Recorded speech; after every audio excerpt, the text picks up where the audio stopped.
You need to help me answer some questions because we have 2 visitor centers, as you know, one in the plaza, one in the south part here at Vianza Winery. True. People come up and ask us questions on Facebook and whatever. Sure. And you're going to be a volunteer for a moment and help me answer some questions. Go right ahead. And it's a segment that we call We Get Questions. Okay. Here we go. You ready? You haven't seen these. You have not seen literally. these. I mean, I've got them right here. If you want to look at Literally them, not seen these at all. I'm just gonna rattle them off. Okay. So here's Go literally ahead. a question I got today from a guy named Dave. I live in San Francisco, and 2 of my friends are visiting from Minnesota. We want to go wine tasting, but not have to spend a lot of money since they are new to wine. His friends, they're teachers from Minnesota. We also want to do a picnic somewhere. Any ideas? Yes. Okay. Go to Nevada County. George, I swear to God. Sorry. Go to Nevada County. Sorry. Brought to you by the Nevada Irrigation District and Tourism Office. I'm sorry. Yeah. So I'll try to answer that question in ways that your clients that are members of the Visitors Bureau. I'm going to give you, okay. if you had 2 friends from Iowa coming to visit, assuming you had 2 friends and they're from Iowa, they didn't want to spend $50 per tasting, what would you do? Well, I think that Buena Vista's $25, and that's a great deal. Mm-hmm. Certainly don't go over to Napa. They've gone mad with the pricing. Mm-hmm. And so I like Vianza. Vianza is a beautiful place. I don't know what their tastings are. Right. I'm a big fan of Gloria Ferrer. Okay, sparkling wine. Their spark is a beautiful place to visit. Mm-hmm. Gloria Ferrer has a wonderful view out over Carneros, and you can have a self-guided tour that shows how they make the sparkling wine there. Okay. I don't think it's terribly expensive to taste there. We have a lot of smaller wineries that you can make reservations at. I think if they go to a great website on the Sonoma Valley Visitors Bureau, well, they probably can find some suggestions. Wonderful people there, actually. Wait a minute. I love this because now we're imagining you're working at the visitor center and you're saying, but go to the website. But you're right. You're right. Well, no, you're right.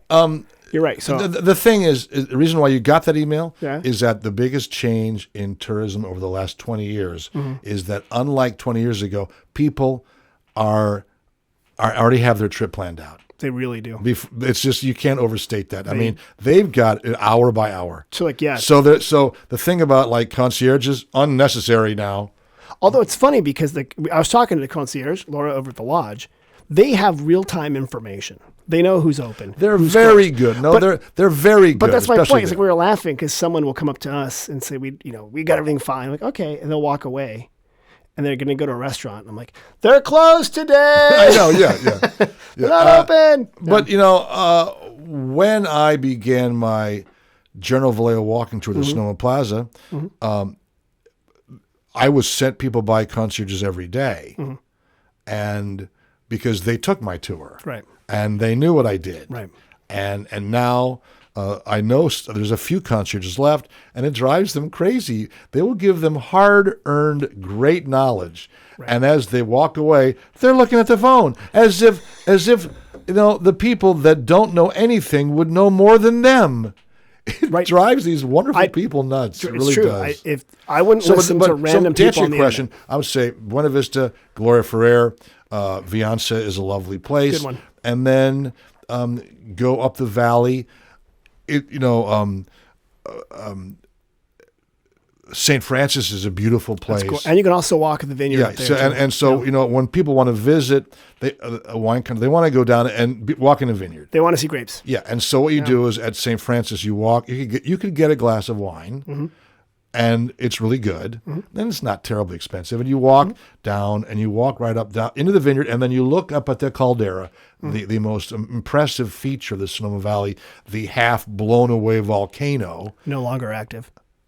It's not active now. No. Thank you. Mount Konocti is active in Lake County. Very far away from here, George. Yeah, it's you don't need to worry. It last went up 11,000 years ago. Unlikely to do so now. I feel like that's going to be in your condensed history of California. No. Okay. No, but so those are some answers for you. Where's a good place for a picnic? the best place to have a picnic in the Sonoma Valley is at Bartholomew Park. And that is not far from the plaza. You could drive there in 7 minutes. And there are picnic tables on this hillside where the nudist colony was between 1929 and 1946. And you're looking out over the valley, and it's just absolutely gorgeous. And you could get a bottle of wine from the Bartholomew Park Estate Winery, or you could bring your own, and you can have a picnic there. Right there. And it is the best. It's just gorgeous. The valley stretches out below you. There's some places that have nice shady trees over the picnic tables. So that's the best place for a picnic. Or the plaza has many tables. Or bring a blanket and just lie down and enjoy our magnificent plaza. Oh, thank you. I like that. If I go up to the that park you mentioned, Bartholomew Park, keep my clothes on nowadays. The nudist colony is no longer there. Yes, that is true. The Sonoma nudist colony. Sonoma, it was still my favorite. Biggest nudist colony on the West Coast between 1920 and 1946. George, another question. 1,200 naked people in the 1930s there every weekend. You can picture it now. Another question for you. Where's a good place for live music? Murphy's, great venue for live music. The Speakeasy on the plaza, another really fantastic venue. Those are the best places that are in the plaza, or in the plaza adjacent, on the plaza. They could be anywhere. Palooza, Kenwood has got good live music. Great venue. We really are blessed with over 25 live performances every weekend. Every week. Thursday Valley. There's live music up in Glen Ellen. Tuesday, the market. One reason why my pal CW moved here 2 years ago, a professional musician from Nevada, he moved here. He was amazed. True story. He bought this house on the west side, and he actually had never seen or knew about the plaza. When he bought this house, he was living in Santa Rosa. What? He never did. I just learned today. He came to town. He got this house. It was a great house. It's literally in the middle of town. He'd never been there.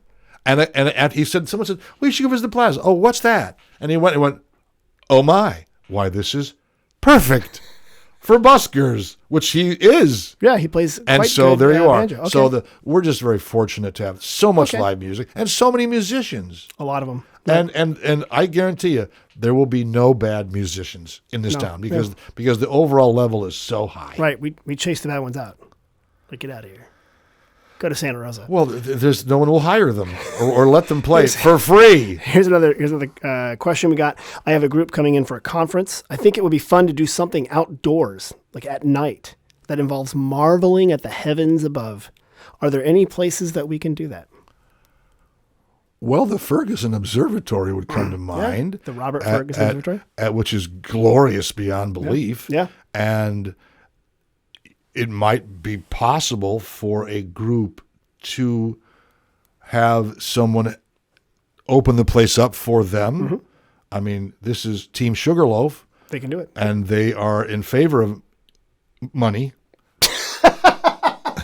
So what, to keep Sugarloaf Ridge going. You are right. They might be able, if they had enough league time. I mean, they do. There's an it's probably because this is a year from. They could come up with a wonderful evening for that group. Right. And it's not that far a walk from the parking lot up there. It's gorgeous beyond belief, and they could look.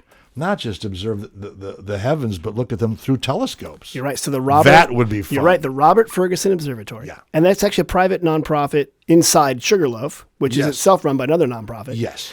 And they will work with you. People can talk about the planets. You can go up there.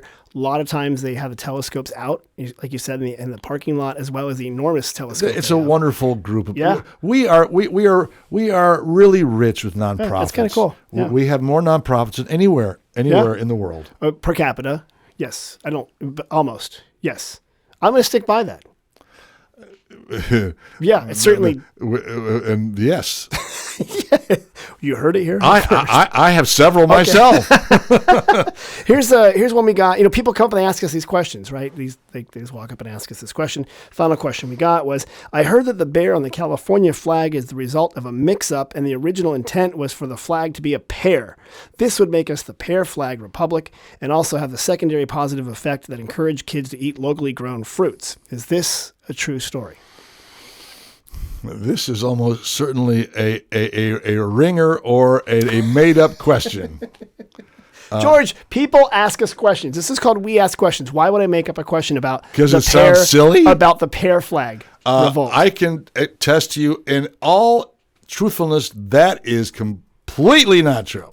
The bear flag. Supposedly so the flag was made by William Todd, and he wasn't made until a couple days after June 14th, 1846. It wasn't made the day of the revolt.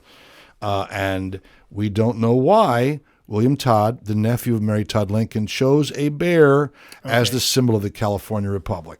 We know that he put a star in the upper left-hand corner because that is reminiscent of the Texas Republic. Got it. That had a single star, the Lone Star State.